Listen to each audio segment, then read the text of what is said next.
Hey there. In my hand here is a Cold Steel Medium Voyager 1 Tanto Serrated Edge. My first proper Cold Steel folder, apart from that mini Tough Light that I had. Now departed. Very, very happy with it. I got the Cold Steel folder that just screamed Cold Steel the most to me. Cold Steel to me is a brand that makes hard use, non-precision knives that you keep in your pocket, you'd stab through a carb on it, you'd open a can with, used for that heavy cardboard, all that sort of stuff. Got the Voyager. I didn't want anything too big, but it was a good price. It was $65. It's made of good materials, and I bought it knowing what I was going to get, and it certainly hasn't let me down. Let's review it from the tip to the end. Tanto tip, American Tanto. Something that appealed to me just for this particular knife. I wanted a serrated knife. I haven't had one in a long, long time. In fact, the only serrated knife I have left is the first pocket knife I bought, which is this little number here. So there you go. Again, part of the 3-inch blade club. So it's going to be in not only with the amazing Bear Grylls compact Scout, horrible knife, also with the Delica one, which is a very good knife. So that's some sort of expression of how large it's going to be and how much acreage it's going to take up in your pocket. It'll go about 4 inches down, and it's going to be about an inch wide in your pocket. Knife is made of AUS 8 steel, hollow ground, down to a chisel ground, straight edge featuring serration. So chisel ground means that the edge bevel is only on one side. This is generally done, fairly common on knives with serration, so they don't have to bevel just from here onwards on both sides. It's a simpler production process, so that's why they do it. These serrations, they're ferocious, but I'm not looking forward to sharpening them, so I'll have to let you know how I go.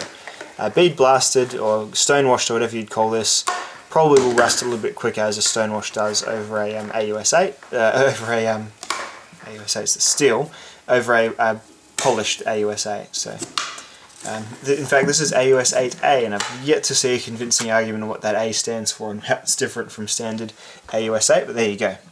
The blade thickness, a little bit thicker than your average EDC. I think it's about 4mm thick, or 3.5mm thick, compared to, I think, 2.5 to 3 on the Delica there. Sorry about my imprecise measurements, but it is a thicker knife.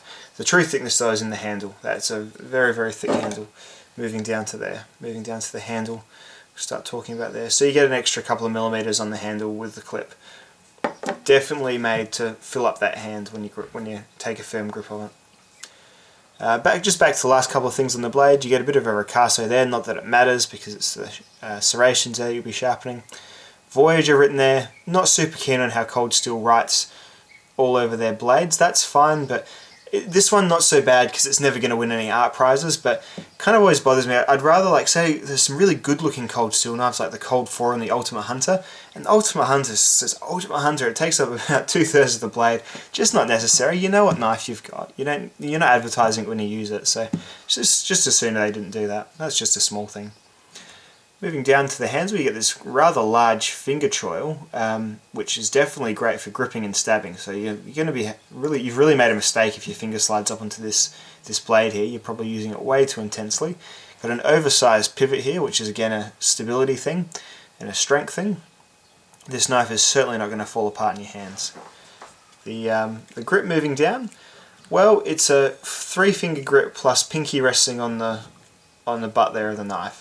The last part of the handle, and that feels okay. What it's supposed to be, this is a shrunk down version of the large Voyager, which is kind of like one of the flagship Cold Steel knives. Large Voyager goes about a little bit, probably this curve here would end up about there, so I would be able to fit all 4 of my fingers in sort of a hammer grip there, and it would be very, very comfortable. Quite comfortable now, but it does sort of have that Rat 2 thing about shrunken grips without making any modifications can go a bit astray and a bit awry, but not too bad, and much better than the Rat 2 end result was, which I actually found quite uncomfortable. Don't really enjoy using, to be honest.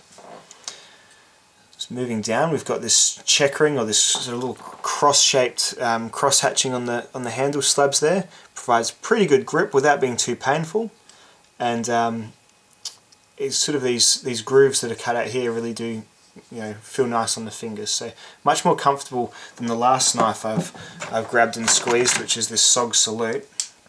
That's got all sorts of jimping that's just all kinds of wrong all over it. Very, very uncomfortable handle on that one. Moving down, again, you don't have a lanyard hole on this knife. Not that you'd particularly need or use a lanyard on a folding knife. Lots and lots of construction there, so it's definitely not coming apart, and that sort of leads to the central point of most cold steel knives, the triad lockback system. Very, very strong locking mechanism. It is a lockback, but with this extra pin just there, that the back of the knife, this hard to get it in shot, but that you can see that little circle, half circle there. Half of that goes on one side of this little pillar here, and then the tang has the other matching circle that fits in around it. So you get two circles like that with a central column here.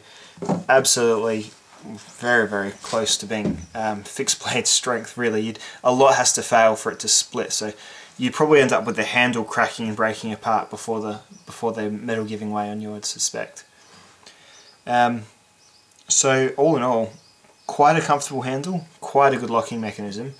Just has that sort of shrinkage problem that, don't we all hate shrinkage problems, fellas? But realistically, it's probably just a almost automatic reduction of the proper Voyager. So there is a couple little issues if you've got really big hands you're going to have with it. One main thing that I guess you could probably knock the knife on is there is a fair bit of distance between here and here. So as long as you're not planning to use the knife for anything super detailed, which given it's a serrated blade, this one you're probably not, but this will probably be the same on the other Voyagers with the other blade types. This Tanto serration model, this is for really rough work that I might sometimes do when I'm on the job, like when I'm working, cutting thick ropes, things like that. So I'm not too bothered by it, but if you're getting a standard Voyager and you're expecting a plain edge blade, there is a fair distance between. It's like, say when you take the Spyderco, and this even I think has probably a bit too much, but you've got like about a finger width of distance between your knuckle and the blade. This one here, you've got about 2 fingers width between your knuckle and the blade where it starts. So it's a little bit. A chap from Everyday Commentary said it's a bit like using a dialing wand to push telephone buttons, and it's true, there's that loss of control. But getting a knife like this, for me, I'm not expecting fine whittling tasks to be done. I'm just wanting something that I can really beat up on, not worry too much about. Variations, there's medium, which is this one, large, which goes out to about there, and then extra large, which goes out to about there, proper getting towards pocket sword territory, where your fingers all fit in here with extra space so you can alter your grip. Real monstrous things, the Voyager line. And there's also steel variations, it comes in a clip shape as well, and also serrated, unserrated, and also in BD1 steel. And BD1 steel it's not a new steel, but it's a new steel to the Voyager line. And I'm really not quite sure, I've done a bit of reading on it, I'm not quite sure what the benefits would be paying the extra money for it, which you do. You pay an extra $40 to $50 in Australia for the BD1 line of the Voyager. And by all accounts, BD1, it's certainly not, it's a Carpenter steel, but it's certainly not up with their CTS XHP. CTS BT1 is the full name of it, BD1 rather. Kind of seems, by all accounts, to have about the same wear resistance as this. Different look to the steel.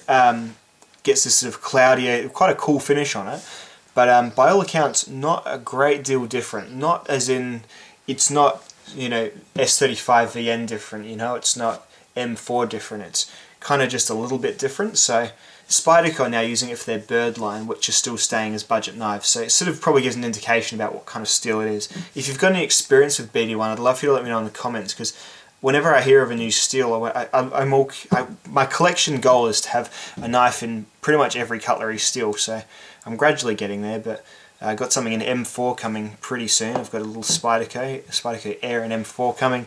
I'm hoping for a Benchmade in M390, all sorts of steels I want to try, so know anything about BD1, please let me know. If you've actually used it, I'd love to hear your voice on it.